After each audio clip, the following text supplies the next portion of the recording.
Hello hello.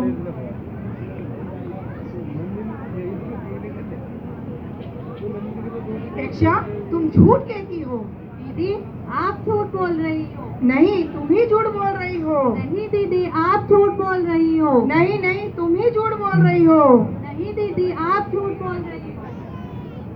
इसी तरह दो बहनें आपस में लड़ रही हैं। उनके कक्ष में उनके पिताजी प्रवेश करते हैं।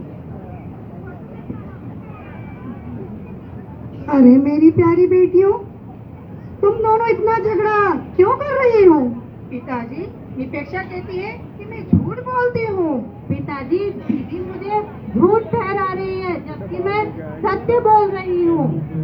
अरे यही झूठ बोल रही है। नहीं पिताजी, दीदी झूठ बोल रही है। अरे नहीं नहीं, यही झूठ बोल रही है। अरे मेरी प्यारी बेटियों, तुम एक दूसरे से इतना झगड़ा क्यों कर रही हो?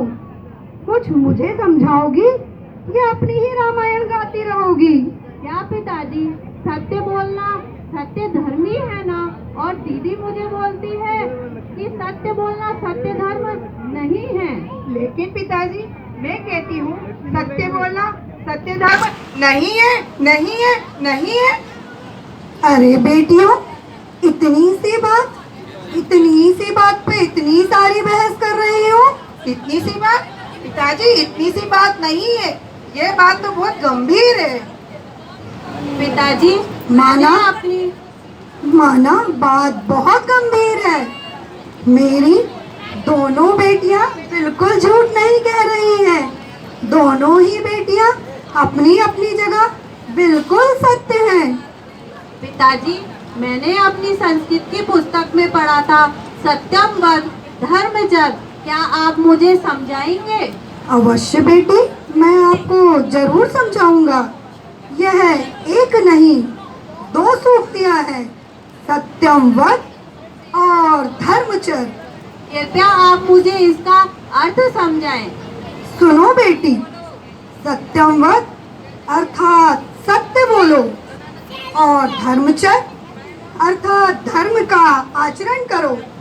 किंतु इसका यह मतलब कदापि नहीं है कि सत्य बोलना ही सत्य धर्म है। ऐसा क्यों पिताजी? बेटी, सत्य बोलना सत्य धर्म तो है, लेकिन यह कथन सामान्य जनों की दृष्टि से जिनवाणी में कहा गया है। फिर तो पापा जी, मेरा कथन सत्य है ना? बेटी, मैंने तो तुझे पहले भी गलत नहीं ठहराया था। तेरा कथन भी सत्य है कि सत्य बोलना सत्य धर्म नहीं है, क्योंकि सत्य धर्म तो आत्मा का स्वभाव है, और इस सत्य स्वरूपी आत्मा का अनुसरण करना, उसको पहचानना, यह सत्य धर्म है, जो कि सिर्फ निश्चय का कथन है, और जिनवाणी में ऐसा कहा गया है। तो फिर पापा जी, सत्य बोलना सत्य धर्म नहीं है क्या? नहीं बेटी, मैंने ऐसा नहीं कहा। तेरी बात भी सही है, सत्य बोलना सत्य धर्म है। यदि हम ऐसा नहीं मानेंगे तो जो हमारे अरिहंत और सिद्ध भगवान हैं, वो तो कुछ बोलते ही नहीं है, तो फिर उनके तो सत्य धर्म का अभाव ठहरेगा ना। ये सब विद्वानों की बातें हैं पिताजी, मेरी समझ में कुछ भी नहीं आ रहा है। नहीं बेटी, तुम कितनी नासमझ हो।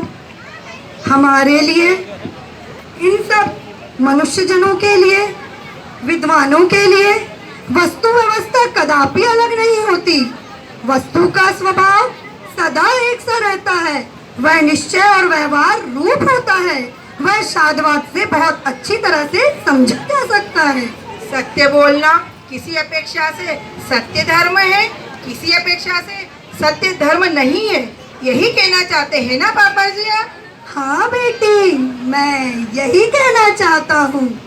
मेरी दोनों बेटियाँ बहुत अच्छे तरीके से समझ गई हैं। ठीक है पिताजी, मैं आपकी बात को भी समझ गई और दीदी की बात को भी समझ गई कि सत्य बोलना एक तरह से सत्य है और एक तरह से सत्य नहीं है। निश्चय और व्यवहार की संगत ही मोक्ष मार्ग है।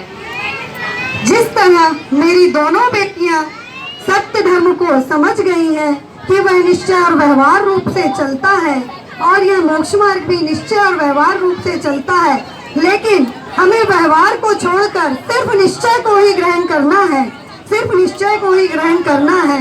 ऐसी ही मंगल भावना से बोलिए सत्य धर्म की जय। एक बार जोर से जयकारा लगाएंगे, बोलिए सत्य धर्म की जय। बोलिए सत्य धर्म की जय। 10 धर्मों की जय। जय जिनेन्द्र। भाई आपने